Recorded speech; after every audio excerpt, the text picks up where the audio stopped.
Israel పైన మిసైల్స్తో విరుచుకుపడింది. ఈసారి సింబాలిక్గా కాకుండా టెల్ అవీవ్ దేశ రాజధాని జెరూసలంలోకి కూడా ఇరాన్ క్షిపణులు అంటే ఇజ్రాయెల్ ఐరన్ డోమ్ స్ట్రక్చర్స్ను ఛేదిస్తూ ఇజ్రాయెల్ భద్రతా వలయాల్ని ఛేదిస్తూ ఇరాన్ క్షిపణులు ప్రయోగించింది. ఇరాన్ దాడిని మేము తీవ్రంగా పరిగణిస్తున్నాం, ఇరాన్ భారీ మూల్యము చెల్లించుకోవాల్సి వస్తుందని ఇజ్రాయెల్ ప్రకటించింది. అమెరికా, ఫ్రాన్స్, ఇతర దేశాలు కాల్పుల విరమణ పాటించమని ఇజ్రాయెల్ ప్రధానికి పిలుపునిస్తూ వచ్చాయి. యునైటెడ్ నేషన్స్ కూడా పిలుపునిచ్చాయి.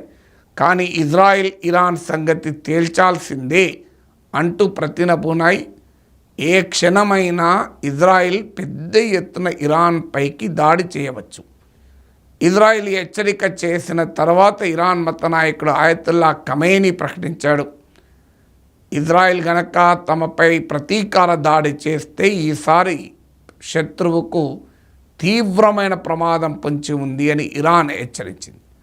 అంటే అక్టోబర్ 7న 2023 అక్టోబర్ 7, 2023 నుంచి అక్టోబర్ 7, 2024 వరకు జరిగిన చైన్ ఆఫ్ ఈవెంట్స్ ఇది.